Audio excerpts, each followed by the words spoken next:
Start. Dr. Joan Ifland, the leading expert on addiction to processed food. What a fantastic topic to discuss, because I think it's lurking in the background of all of our efforts to clean up our diet and start eating healthy and drop excess body fat and meet all these wonderful goals. So thanks for joining us. You're the author of a book called Processed Food Addiction: Foundations, Assessment, and Recovery. And I can't wait to get into this with you. Thank you. Thank you. I'm delighted to be here. Your background is interesting, and I want you to just kind of get us to up to speed here. Interestingly, that MBA from Stanford is thrown in there. Like, wait a second, how did you blend your passion for science and nutrition with the the more entrepreneurial type of track at Stanford? Yeah. Um, I do have I'm pretty sure it's a unique background. My undergraduate degree is from Oberlin College, and it's in economics and political science. And then I went to work for 2 years as a fiscal analyst in a state legislature. Didn't like government, and so switched over to business. Spent 2 years at the business school, and then 5.5 years doing financial management work for a Fortune 200 corporation. Great, all good. And then fast forward like into my mid 40s, and I'm too sick to go back to work. I've had 2 kids. I'm constantly sneezing. I'm exhausted. And I just think, well, it must be related to having 2 kids, 2 kids in 2 years. No, come January of 1996, a friend of mine who I had been doing a lot of work on anger management. I was an angry person. I was raised by 2 angry people, and it was traumatic. I didn't want to raise my daughters that way, and yet I kept erupting and yo-yo dieting. So you Mm. think things are not related? They are very related. January 1996, I get off of sugars and flours. It's my next diet, and I stop raging. I stop being angry. I stopped the allergies. I stopped the sinus infection. I stopped the bloating and the brain fog and the cravings. And then in about the third week of just eliminating sugars and flours, it occurred to me I hadn't yelled at anybody in those 3 weeks. And that's what got me hooked on a new career. I wrote a popular book about how to do this, and I started going around giving talks about it. A big TV station almost got me on, and then the last producer said, "But you don't have a degree in your field. You have this MBA." And I said, "Well, I'll go get one." Mm. I grew up in Cincinnati. I grew up the daughter of a biochemist who was also a corporate executive and a commander in the Naval Reserve. So, a lot of leadership there. And there's a school in Cincinnati called Union Institute and University, and it's all set up for people who want to earn a degree in a new field. So I went there. I motored through in 3 years in addictive nutrition. And then I started really thinking about business practices. And this is where that MBA came in so handy, because as soon as I finished my degree work, I picked out a book. I just knew instinctively that this had something to do with tobacco. Picked up an incredible book by Alan Brandt at Harvard called Cigarette Century. And he just describes methodically the business practices of the tobacco industry. And they were the same as the processed food industry. And I just like, okay, we know. Marion Nestles, Food Politics, she goes over this in detail. The tobacco companies bought Kraft, Nabisco, and General Foods in the space of 3 years in the mid 1980s. And they brought with them, and I have published a paper on this topic, the addiction business model. Oof. It's the 5 A's, the 5 A's. It's hide addictive substances in the product, like they hid nicotine in cigarettes, and then they came along and they hid tons of sugar, fat, salt in processed foods, advertised the heck out of it. You see Saturday morning cartoon commercial advertising going already from 150 commercials per morning to over 500 in the space of 7 years after they come in. Number three, young age of onset, attack the children. So just like they tried to do the Joe Camel cartoon campaign with 10-year-old boys, they just went after children's cartoons. And I know everybody I talk to can remember a childhood cartoon for some kind of favorite food. I remember one for a product that my mother didn't buy. I spent a lot of my childhood wondering what that product tastes like. It was a cracker.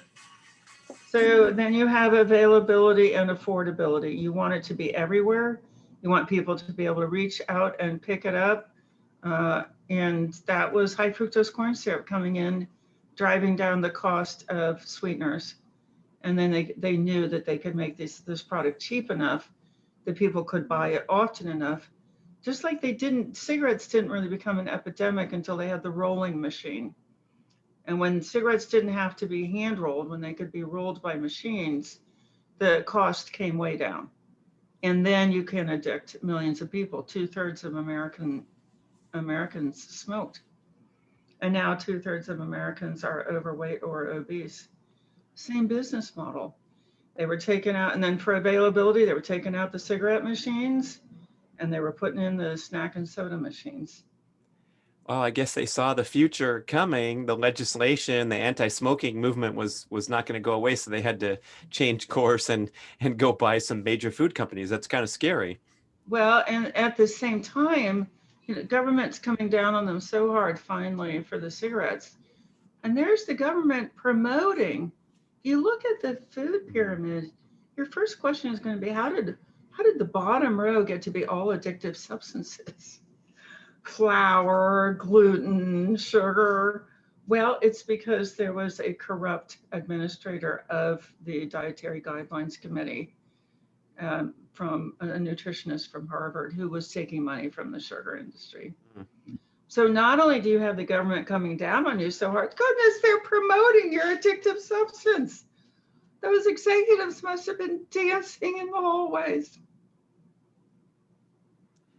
I find having a conversation about this is a little challenging even here in 2021 because the programming has been so successful, and I'll get pushed back from people that just can't seem to fathom that the great ivy-covered walls of Harvard University has the potential for corruption, or the U.S. government Dietary Guidelines Committee that's making the pyramid, and information coming out now that they basically took bribes and did all kinds of backroom maneuvering.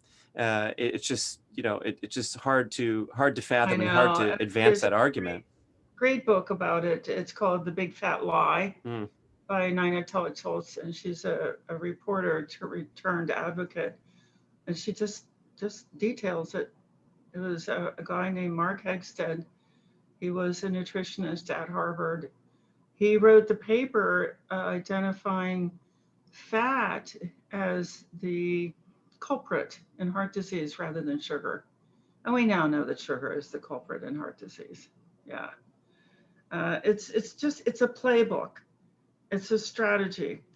We have this very, very difficult to read. I mean, just because it hurts so much. There's a paper in the depository at University of California, San Francisco. The tobacco companies were required as part of their settlements to put about 40,000 internal documents in that depository. And they've discovered a chilling description of taking tobacco marketing techniques and applying them to sugar for children. So lots of logoed items. You have toys in the house that have the Hawaiian Punch punchy logo on them. Like we used to have a Marlboro logoed lighter for our cigarettes. And it's the reason why juice boxes are the same shape and colors as packs of cigarettes. It's the same marketing, just transferred to children. It's really, out of all the things that are just hard to get your brain wrapped around, is the idea that you would alter children's brain function in order to get them to crave and nag their parents for these products. Yeah, it would be hard to play devil's advocate here for a moment, but I'm wondering, really, how do these people sleep at night? Do they They're have just, some nice rationalizations where they're saying, look, kids burn a lot of energy off, so they need to consume sugar, or, what do they stand by when they're challenged? Because I'm sure they've absorbed some blows over the years from people like you and the other advocates. And what's the comeback that you they typically just hear? deny, they're just in denial. So there are two quotes that really illustrate, I think, the thinking of these executives. One is from a book called Cigarette Papers, and an executive is quoted as saying, I would rather have a shorter life with the pleasure of a cigarette Mm. than a longer one without. Oh, that's an addict. That's addict thinking. I would rather have my substance than have a great life. That's just addict thinking. And then the other one is from Sugar, Fat, Salt by Michael Moss, a new book.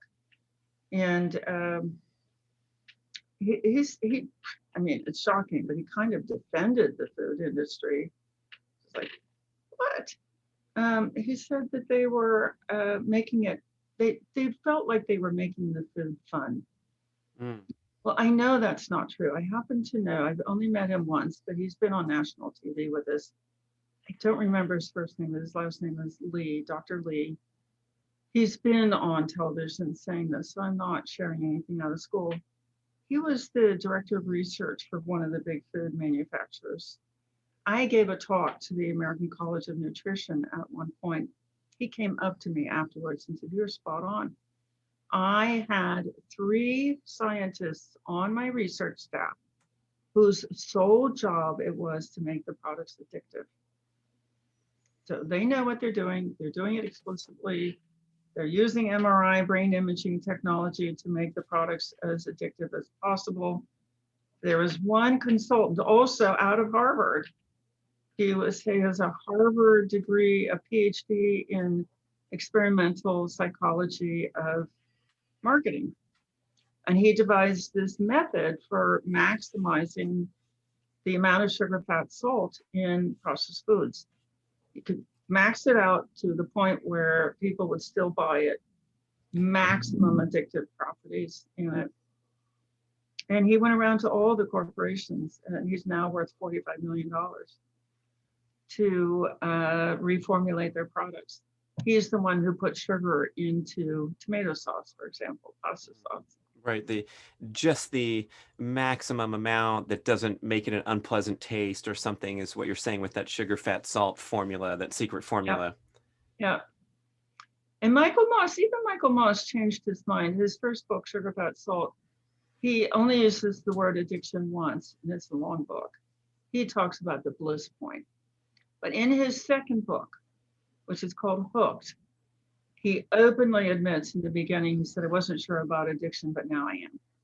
And the whole book is about these very deliberate things that the processed food companies do to create that hyperactive reward system in the brain, which is what an addiction is.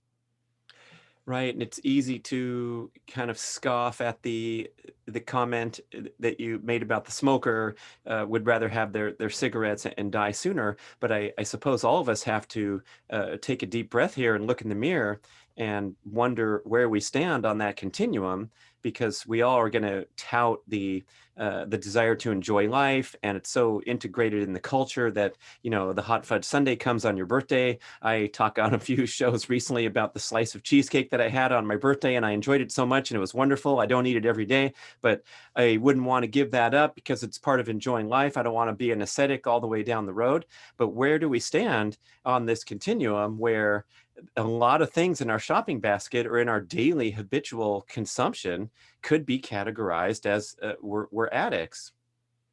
So this is, I just love this question. You've gone right to the core of the recovery. And Michael Moss in his recent book says that Americans are eating 67% of their calories in processed foods. And he also describes research showing that the taste of sugar, fat, salt in the mouth reaches the brain in half a second. There's a reaction in half a second, as opposed to any other drug, which can take up to 10 seconds or 10 minutes, because it's reaching the brain through the bloodstream. Okay, so we know these are highly addictive. We know that Americans are eating 67% of their calories in these substances. It's not food. The brain's not reacting to it as food. And we know that 1 million Americans die every 2 years from diet-related diseases. Okay, so this is serious. But what we don't generally recognize is that these substances, because they're hyperactivating reward brain cells, they're pulling the blood flow away from the frontal lobe. And so this is why you have these epidemics of attention deficit, learning difficulties, poor decision-making, poor impulse control, and loss of memory. All those cells are in the frontal lobe and they're not getting enough blood supply to work. So part of the answer to your question is we create, like in our services, we create awareness gradually. Okay, so it's not just how much fat tissue is on my body, it's all my cognitive functions, my executive function. And then you look at things like unstable blood glucose and unstable cortisol and adrenaline. You look at the downregulation of the feel-good pathways in the brain. And you're like, okay, depression, irritability, anxiety, shame, chemically induced. So these are mood-altering substances. And then you look at inflammation. Okay, these substances are inflammatory. Your brain is inflamed, brain fog. Your gut is inflamed, irritable bowel syndrome. Your heart is inflamed, heart disease. Your reproductive system is inflamed, infertility, and hormone dysregulation. Okay, so now you've got that list.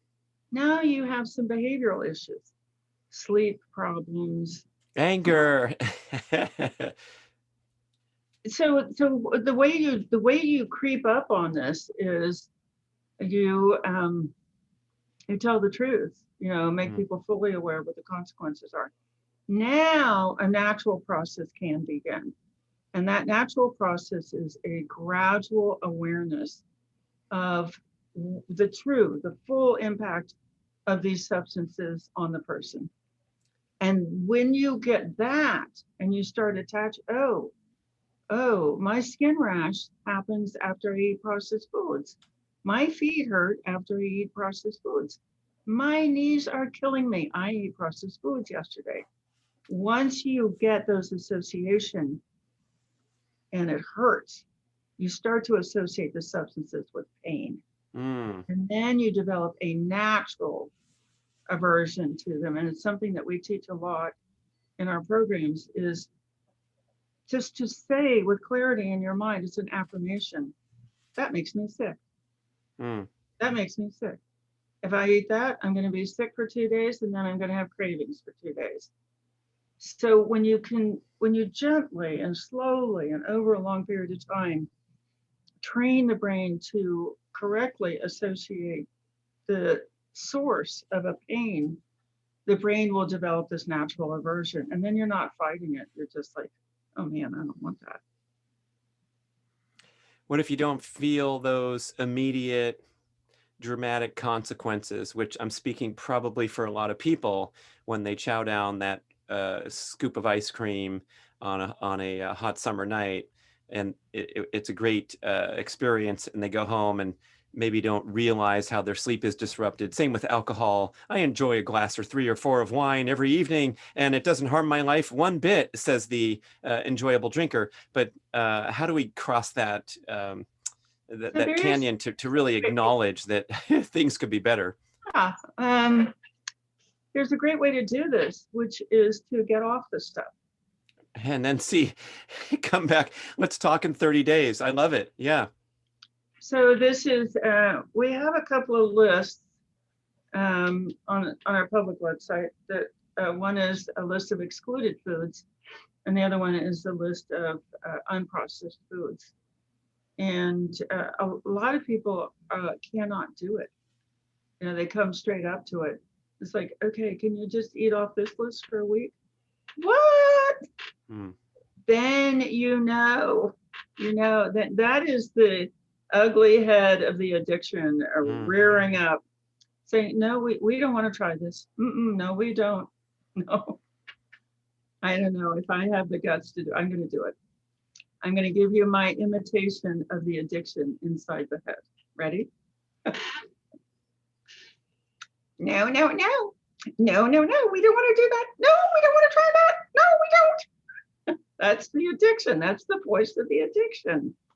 The soul of the person is like, try it. Just, get this burden off of this person. But the addiction's like, no, no, we don't want to do that. So there are two voices going on in the head. There's the voice that's in the frontal lobe. Those brain cells are putting out messaging. You can hear it. And it's like, that hurts. That makes us hurt. That hurts us. That's painful. But the frontal lobe is only 2% of the brain. You have 2,000 soldiers up here defending you. And then you've got 98,000 soldiers that have been co-opted by the food industry through this very intense messaging, highly addictive substances. It's how you create an addiction in another person. It's kind of fun. I mean, I think it's really fun to get off the stuff and say, wow, I didn't know I had that pain behind my ear, but now I see that it's gone. So there's something called subconscious impairment, where you're not aware of it because you've always had it. Right. I guess it would be a valuable exercise, if nothing else, to see where you stand and see if you are indeed powerless over these substances. Just like isn't that the first message of the 12-step recovery, is to admit you're powerless? But I think a lot of us go around yapping and telling a pretty story that sure, I could skip on my ice cream shopping habit anytime I want, but I just enjoy it, and so it doesn't hurt me that much, or whatever the rationalization is. But it'd be nice to do that little exercise to say, okay, champ, here's $100.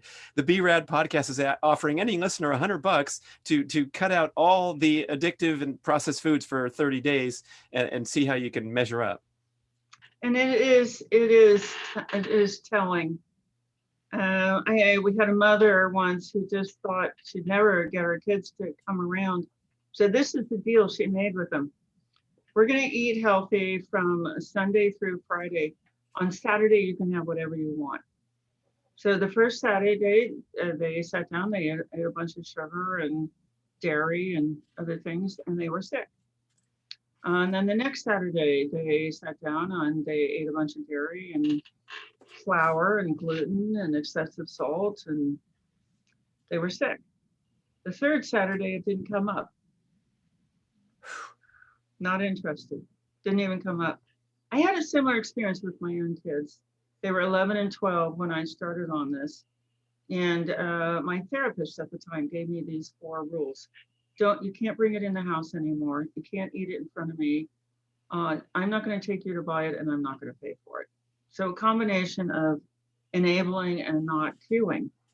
So I started this whole once a day routine where I would cook all of our proteins and starches for the week. And whenever they left the house, they had enough food until I would see them again. So that was in January. February goes by, March goes by. March, we have a spring break, 10 days. We're going to be in the car together, eating together for 10 days. And so they can't eat it. They don't eat it. They get all the way cleaned out. And they didn't tell me this until years later. They go back to school, and there's the bad stuff at school. They have their own allowance. They said, I don't know what you're going to do at school, but you have enough food, clean food. Well, they told me that when they got back from that 10 days and they ate the stuff, their noses swelled up and they were asleep, falling asleep at their desk, and they were irritable. Nobody wanted to be around them, and in trouble with the teachers for not being able to pay attention. And they just said, Mom, it wasn't worth it. My daughter, when she was about 14, got in the car one day, picking up from school, and she said, Mom, there's these cookies on the table, and it was a pool party, and I ate 2 of them, and now I'm so irritable. I can't stand myself. You just let them have these painful experiences. People say, oh no, I'm not going to try to control my kids. Absolutely not. Don't try to control your kids. Just give them some, that could have been caused by this. Like when my daughter said that, I said, oh, I'm so sorry that happened. I know about cravings. I know about losing control. I know about eating something that you don't want to be eating, and then suffering. That's basically the profile of an addiction. So you don't have to control your kids, just control the environment at home. Love it. Very well said. And for those of us with free choice and making our own consumption decisions, I'm wondering, is there a threshold where you can enjoy things now and then, or have what might be called, more participation in mainstream culture? Or are we talking about a zero tolerance policy for processed sugar, industrial seed oils, things like that? People come to their own place. Mm. So they come to their own place. We give people a lot of education, support, clarity, awareness, and then they have to decide for themselves. So if I'm no longer married, but if my mother-in-law had come to my house or invited me to her house, and she had made something special just for me, even though maybe I asked her not to do that, I am the only person who can decide whether I would like to open up World War III by not eating it, or suffer for 4 days with a headache by eating it. I'm the only one who can decide that.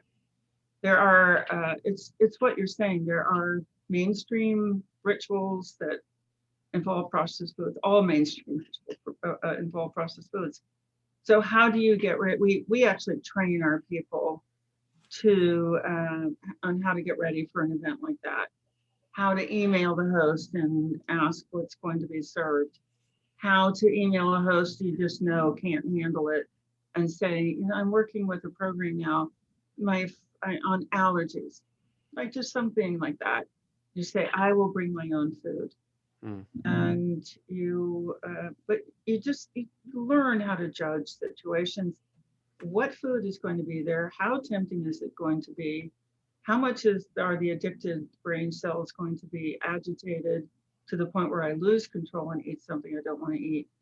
These are massive skill sets. I'm going to agree with you. This is not. It's easy once you have the hang of it. Like it's easy to swim once you learn how to swim. You have to learn how to swim. It's easy to go to a social event once you've been trained on how to recognize when the cues are building up and the triggering is building up. How to step outside and walk around the block, or get your support system on your cell phone. It's all strategies and training. It's brain training. Well, I love that that strategy out of the gate, to acknowledge and admit to yourself that these are addictive, inflammatory, nutrient deficient foods that not only inflict long-term disease risk upon your being, but also the short-term consequences that may be under your level of awareness, perception, such as your angry outbursts that you talked about. You probably blame those on the actions of the people that you were angry at until you had that 2-week period where it's like, wow, I haven't yelled at anybody, even though they've done run their same old number that they always have. Oh my goodness, what a revelation. But it's exactly right. What you just said is exactly right. It was all justified. All Mm. the yelling, the criticism was all justified until that moment. It's terrible because it is subconscious. The medical community is not trained in this.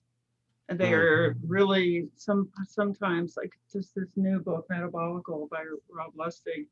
He just describes how the medical industry was created as the marketing arm for the pharmaceutical industry. That is the origins of the medical system. The dietitians are the marketing arm, the professional arm of the processed food industry. 40% of dietitians work for the processed food industry.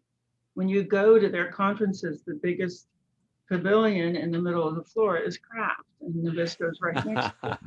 It So reminds me of I went to a college recruiting night with my daughter when she was of age, and we walk into the gym, and front and center, dominating the middle row of the gym, is the Army with these super cool backpacks that they're handing out to every kid within arm's reach. And then you go over in the corner and you see the 4x6 card table that's folded up by the representative from UC Berkeley or the nearby Cal State University, Sacramento, whatever. But you can't touch these guys handing out an $18 backpack when you're talking about a flyer at the small table.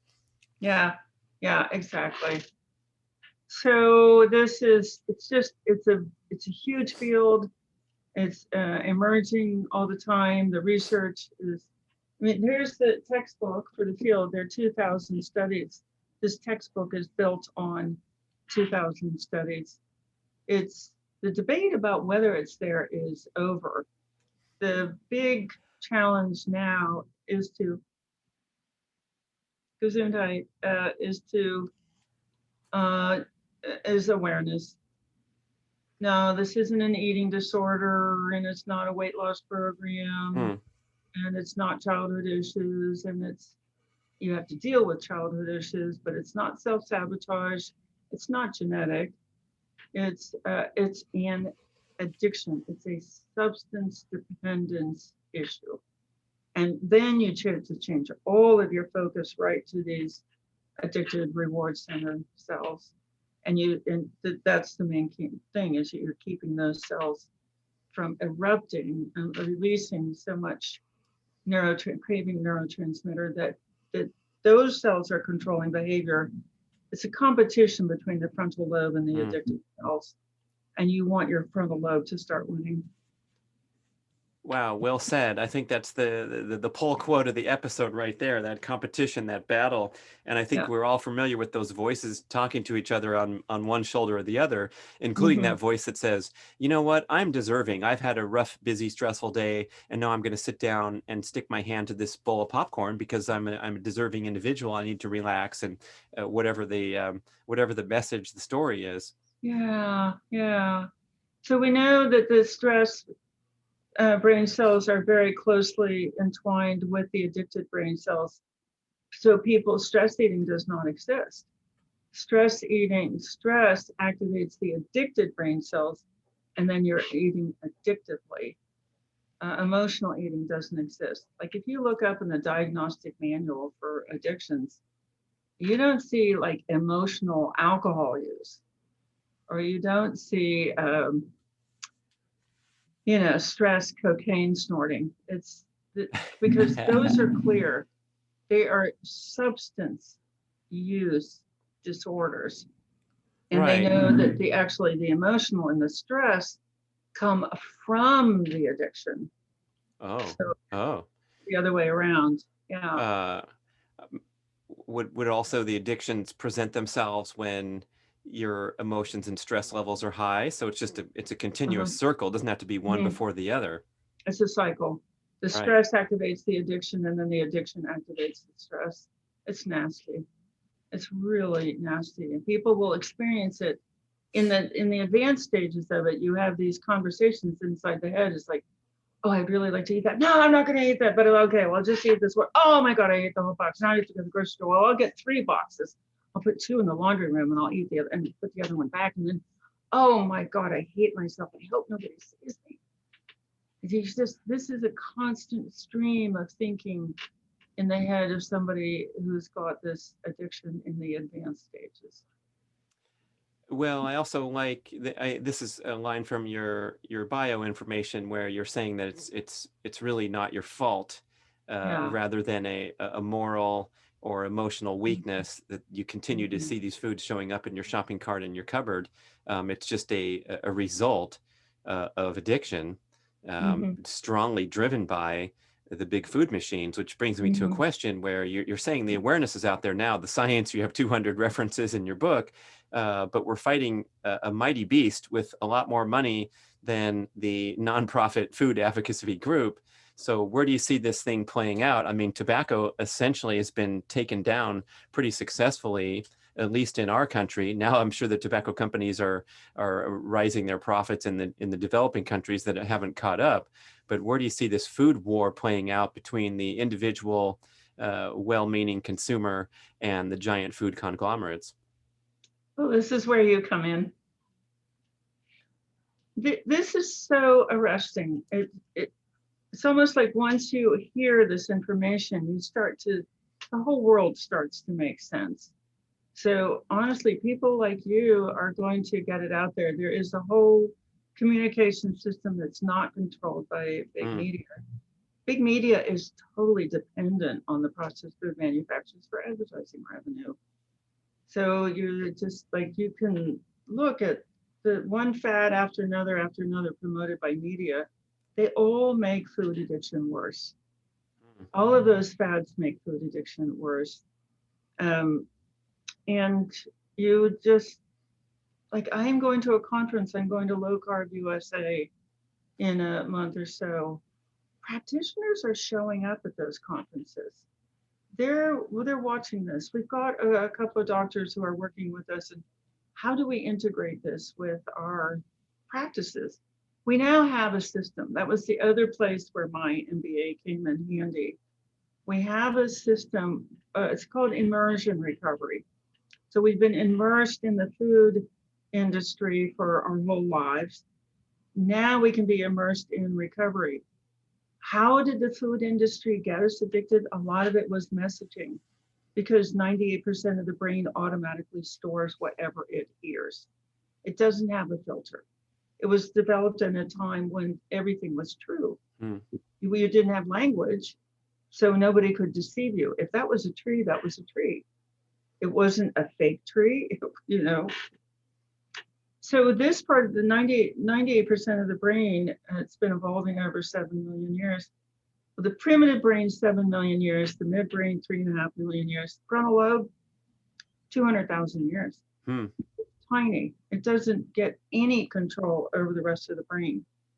But what it can do is it can control the messaging that reaches the rest of the brain. So that's where we come in. We have an online community, the Addiction Reset community, the ARC, and that's what we do.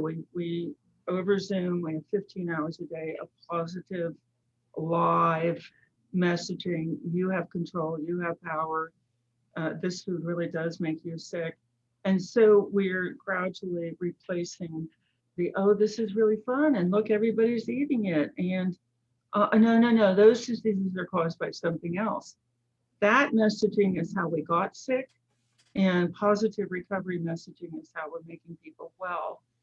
So we now are training peer support people and giving them a job. So the fees, we have a system now where the fees that are paid for the recovery program, the Addiction Reset community, most of them go to a manager. And so as people recover from this is a devastating disease. As people are recovering from the disease, they can train and become a peer support manager and earn an income. So that's a business model. I never heard it anywhere else, but it's a business model. And I'll tell you this, I don't tell very many people this, but I'll tell you this. I graduated from college in 1974. Everybody wanted to be a lawyer. We'd had the civil rights movement, we'd had the anti-war movement, they were successful. Everybody wanted to be on the right side and become a lawyer. So they all went to law school. Law schools were packed. They all graduated, and there weren't enough jobs for them. Hmm. So what did they do? They just started their own practices. They went around and told people their rights. You have a right to sue. That's what the courts are for. And they've been criticized. Now we're a litigious society. We sue for everything. Yeah, but guess what? A lot of people aren't doing bad things anymore because they know they're going to be sued for it. So my idea is to train hundreds of thousands of processed food recovery advocates, and then the society will change. That's my plan. Do you have a community going right now? You reference the community. Is there a website? We can skip to, we usually will have you say goodbye with all your contacts, but what website are we talking about here? Processedfoodaddiction.com. Oh, okay. That's easy. Yeah, processedfoodaddiction.com. We have all of our services there. We have our basic community. We have a lot of free stuff. I think that the thing that will interest your listeners the most is we have a self-quiz. It's the same 11 questions that a doctor would ask to discover alcoholism. There are 11 questions, and I can run through them for you. Dang, let's hit those. I can't wait. I mean, yeah, just fair warning, 6 or more is an indication of a severe addiction. Ooh, okay, the majority rules. Yeah, so 6 out of 11. Ready, listeners? Don't cheat now. Answer honestly. Here goes. Dr. Jones going to hit us right now in the middle of the show. Okay. Unintended use is number 1. You wake up, you say, I'm going to eat well today. You're not eating well by the end of the day. You are going to go straight home, but instead you stop. Convenience store, grocery store, fast food. You are going to just eat one, but you eat the box. That's all unintended use. Number 2, failure to cut back. And we know that it's over 70% of Americans are experiencing this because they're overweight or obese, and I'm sure they don't want to be. Failure to cut back. You lose the weight, you regain it. You want to lose the weight, you can't. You want to stop eating something. Your doctor has said, cut back on your salt or stop eating these refined carbohydrates, and you just can't. Number 3, time spent. So you find yourself that you're thinking about it a lot. You're planning for it, you're going to get it, you're eating it, you're sleeping it off, you're waking up, and then you're doing it again. Number 4, cravings. A lot of people don't know they have cravings because they've had them since they were small children. These vicious people at the food industry they will put 50% sugar in baby formula. Sugar is more destructive and addictive than cocaine. We've got 3 different really good studies showing it's worse, more destructive. It will do more brain alteration than cocaine. And yet, I was 44 years old before I knew I had cravings. And I didn't know until January 4th, 1996. I'm sitting at my desk. I am 4 days off of sugar and flour, and I go from breakfast to lunch without thinking about food for the first time in my life. Cravings. If you're thinking about processed foods and you're not hungry or it's between meals, that's a craving. Number 5, failure to fulfill roles. So you know that if you didn't have brain fog, you'd go for that promotion. Or if you could get down on the floor with your kids, you would. Or if you weren't craving so hard, you would go to bed with your spouse instead of waiting until they go to bed so you can go get something out of the laundry room. And the next one is relationship problems. Somebody wants you to stop, you can't stop. Somebody's criticizing you for your body shape, you can't fix it. You're not connected because you're craving so hard and your brain fog so hard, you really can't look at another person and figure out what to do for them. And then there's activities lost. So you're just not going to things anymore. You're too tired, you're too brain fogged, you're too depressed, you're too ashamed of your body shape, and you just start cutting out activities. The next one is hazardous use. So that you just think, oh, that's drunk driving. We don't do that. Yes, we do. People can eat enough processed foods that they are numbed out. they're not seeing. There is such a thing as blackout eating. There's pulling out of the fast food place, driving with your elbow while you're eating. So there is hazardous use for sure. Then there's eating in spite of knowledge of consequences. That is a number one. Everybody does that. Number two is eating more than you used to. Almost everybody does that. And then the last one is eating for reasons other than hunger. So you are angry, or you're tired, or you're depressed, or you're stressed. That's drug use. That's not food use. Everybody does that, I would argue as well. So this was a So- tough quiz because we got preloaded with 3 yeses, and all we need is 6 to be qualified as a food addict. Boy, that's a real eye opener. I love that quiz. The thing, so I've given this quiz to hundreds of people, and the 6 that really pop up are use in spite of knowledge of consequences, eating more than we used to, eating for reasons other than hunger. And then it's the first 4. Almost everybody has all 4. I've tried to cut back and failed. I eat more than I intended to. I'm spending a lot of time at this, and I have cravings. So it's, if you believe that statistic, the Michael Moss statistic, Americans eating 67% of their calories in these highly addictive substances, then you would expect to see that. It's the thing that the book really showed me. Everything that you would expect to see if this was an epidemic of severe addiction is there. It all lines up. Now, let's say I'm fully bought in. I've been on a healthy path for many years, and I really love my 85% or higher dark chocolate that I tend to consume a lot of, and look for different brands around the world and become a connoisseur, just like someone who enjoys wine and orders from the wine club and sources the best products. Could those possibly land somewhere, even though they're widely regarded as healthy and non-damaging? Can we kind of transfer these addictions to healthy eating, or is this outside of the scientific realm?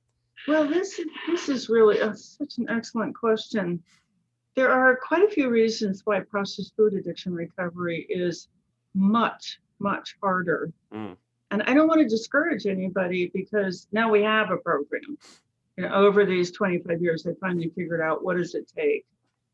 And we have a way to make it easy. But one of the things about processed food addiction, it's the only addiction recovery where you're actually getting off the substances. Every other addiction recovery program, I don't care what the drug or the behavior is, transfers the addiction to processed foods. Oh, mercy. Yeah, the cigarette butts outside of the AA meeting, littering the parking lot, and the coffee being drunk like it's going out of style. And That's all scary. the cookies and all the cakes there, and all Right, the all the service, yeah. birthdays, and so it's the you dumping really- ground so- for it's like the welcome dumping ground. We welcome all addicts to come in and switch so we can make more money off you. Well, yeah, the staff doesn't want them to get off processed foods, because then the staff would have to deal with somebody who's just in the first couple of days of not being ever numbed out on anything. We're all ready to deal with that. We're ready to, it's all virtual. Our whole program is just online. But just that eye-to-eye contact, you're okay, you're okay, you're okay. Just come in and sit with us. We got 15 hours of programming, and then we got lots of tapes you can fill in the rest of the hours. We're just about to move to 24 hours. We're all around the world. The tobacco companies have the advertising and the distribution relationships all over the world, which is why this became a global epidemic so fast. 20 years, nothing. So now we do have a really big answer, and it is just connect with somebody else. There are parts of the body that are working just fine. They haven't been worn out by the addiction. And there are the parts of our well-being that thrive in connection with other people. And this is hard because this is an addiction that isolates people. You get a body shape that is rejected by culture. You're too tired and depressed and brain fog to do anything other than, watch the food channel. And so there are a lot of skills. It's just the skills of being liked by everybody. These are the kids that were on the edge of the playground being rejected by their peers.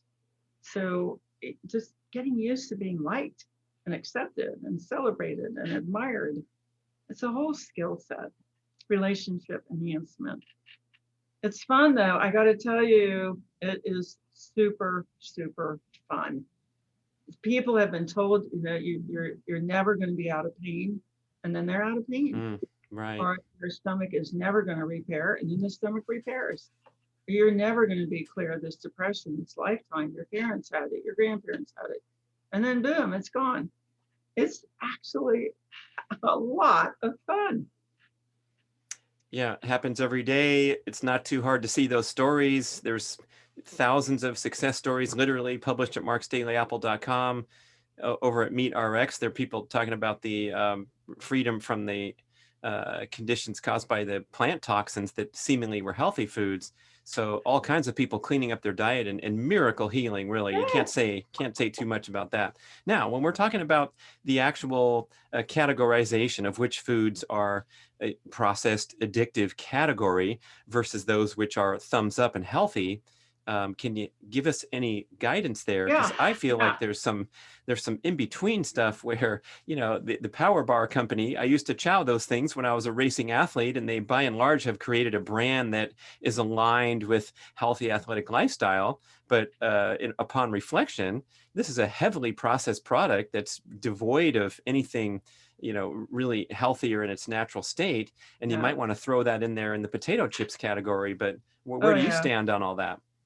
So there is a chapter in the book on food plans, and everything that I do is standing on a study. So if somebody gets upset about it, I just like to step out of the way and think, here's the evidence. You can do with it what works for you. So when I say I have evidence, I mean I have a study typically, or people have just told me they've lost control over this food. Any kind of a sweetener.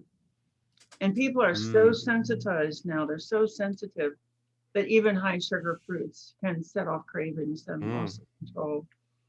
Flour that's been anything, and a carbohydrate that's been ground to a powder. You think, well, like, why is cocaine sold as a powder? Because you can absorb it quickly enough in a concentrated way to get those reward cells, those addictive reward cells, to release a flood. It's just a lot of stimulation, a flood of neurotransmitters, dopamine, serotonin, cannabinoids, opiates. It's a vicious addiction also because it addicts all of the reward centers. And then you have excessive salt. Great study by Mark Gold at University of Florida, where he's watching morphine addicted people come in to recover. What do they do when they sit down at the table? They take the lid off the salt and just pour it on their food. He says, oh, they're replacing some action from morphine with excessive salt. And there's another study saying, yes, it meets the same criteria that we just talked about. Gluten and dairy, they both contain naturally occurring morphine. Gluteomorphine, casomorphine, these are identified substances. And when you concentrate the gluten by stripping out the bran and the fiber, turning it into a powder, it's very mood altering. Casomorphine, there are 4 different kinds of casomorphine in cow dairy. It is a substance that is specifically designed by nature to put a baby cow to sleep so that baby cow will absorb nutrients. It's a narcotic. If it's strong enough to put a 100-pound animal to sleep, you can imagine what it's doing to us. Plus, we have some good research showing, not surprisingly, that cow milk turns on a weight gain gene. They want that baby cow to gain weight. It turns on a weight gain gene, an acne gene, and a prostate cancer gene. It's great research done by Melnick in Germany. And then there's caffeine, processed fats. Processed fats activate the same pathways as cannabis. Mm. And then there's caffeine and food additives. So the FDA is kind of occupied by the agriculture, food industries, and they're not really equipped to monitor what goes into food, and it's not on the label. So I love what Marion Nestle at New York University says. If it has the label, it's a warning label. We'll call it a warning label instead of a nutrition facts label from now on. Celery doesn't have a label. So yeah, so those are the categories for which we have good evidence. Food addicted people also don't tolerate nuts very well. It's that repeat hand to mouth. They just lose control. Very high fat, often with sugar, altered fat from roasting. And I do have one study showing that nuts are high in tryptophan, which does convert to serotonin. So that's pretty good evidence. Yeah. Right, and you made that quick comment about even the sweet fruits can cause a problem. And so what we're talking about is this baseline of massive consumption of processed foods, 67%, as you referenced. Dr. Lauren Cordain, Paleo Diet, references 71% of all modern calories are from foods that were entirely absent during evolutionary times, Paleolithic times. So we're talking about 2/3 of the food going down the throat is highly processed. Then when you reach for an innocent handful of berries, fresh summer berries, which by and large have a lot of health properties and minimal ejections, but not when you're already consuming 300 grams of carbohydrates per day in processed form, then it's just adding insult to injury. So the cleanup process has to start and be not just the living room or the shelves in the garage, but every nook and cranny. And then we can have another conversation about you having a handful of berries once you're eating a natural and nutrient-dense diet. Exactly. It's really the tropical fruits like bananas, guava, papaya, and then cherries, grapes, the really, really high sugar fruits. And this is another thing. People say, well, can I eat this? And like, try it. We have a whole process called totters. Try, observe, come in and talk about it. Figure out your tweaks, repeat slowly, totters. And that, we don't want to, somebody said to me once, like, I don't want to be paying attention to the food industry anymore. I don't want anybody to tell me what to do. So we do a lot of training, and here's a technique where that you can use so that you can tell for yourself what's working for you. You know, like could I eat this protein bar? Well, why don't you just try to be really clean for a week and then try it in isolation and watch yourself for the next 4 days. It's a 4-day withdrawal. You might not get cravings the next day or the next day. A lot of people don't get cravings until the 3rd day, the 4th day. You might not get a headache the 1st day. It might be the 2nd day. And on the other hand, you might eat that protein bar and totally pass out. Just, I have to go lie down now. You might get that kind of a surge. Everybody's reactions are individualistic. So the training is, how do you identify that you're having a food reaction? Whew. Dr. Joan, so much to think about here. I really enjoyed this conversation. I think it's helping us put the pieces together when we acquire all that basic knowledge about what's healthy and what's not, but we don't know what's lurking behind the shadows. And the marketing and the manipulative advertising and the manipulative government information is stuff that's it doesn't hurt to expose it. So you're doing great work. Keep it up. Processedfoodaddiction.com. We can also follow you at drjoanifland.com, and any other tidbits you You want to know, a mention lot for of people? people love our Facebook group, Food Addiction Education. Hmm. The best way to get started with us is to go to processedfoodaddiction.com and take the self-quiz. You'll get an email with your results and an invitation to a free workshop.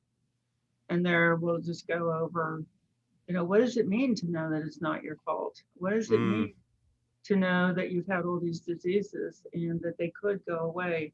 mm. It is a lot to think about. And I'm very grateful to you for getting the word out there.